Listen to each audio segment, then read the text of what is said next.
Matagumpay nga po mga idol ang San Miguel Beermen na natapos ang serye kontra sa Token Tech sa Philippine Cup kagabi matapos ditong manalo 107-96 dahil dyan tuluyan na rin naman nilang napigilan ang hinihiling na Grand Slam ng Token Tech ngayong taon. Kasabay niyan, pinarangalan rin naman bilang Finals MVP ang kanilang player na si Jericho Cruz na siyang pinaka naging consistent at may pinakamalaking impact sa finals sa pag-average niya ng 13.8 points, 3.3 rebounds sa 3.3 assist a game. Dahil sa pangyayaring ito, hindi na rin naman napigilan pa ng mga fans na batikusin at pagtawanan si Coach Jojo Lastimosa na siyang nakainitan nito noong nagdaang araw. Ika nga'y napatunayan ni Jericho Cruz na meron siyang ibubuga sa laro kahit mayabang ito sa loob ng court. Sa pagtatapos na rin ng bakbakan, mismong si Cruz na ang umamin mahirap talagang kalaban ng Token Tech.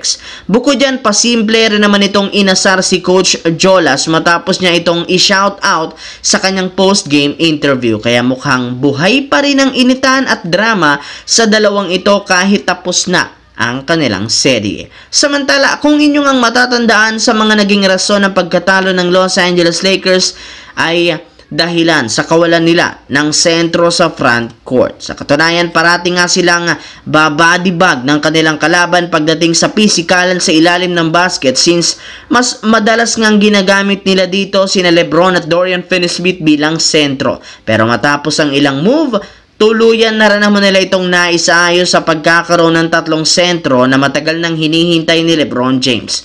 Ito ay sina DeAndre Ayton, Jackson Hayes at si Maxi Kleber na siyang magtutulungan sa front court upang hindi sila madihado sa ilalim. At alam nga ninyo na tuwing nagkakaroon si LeBron ng mga legit na big man, siguradong nagkakaroon ng Los Angeles Lakers ng napakagandang kampanya kung saan mayroon silang tsansang magkampiyon sa mga susunod o kung hindi naman ngayong taon.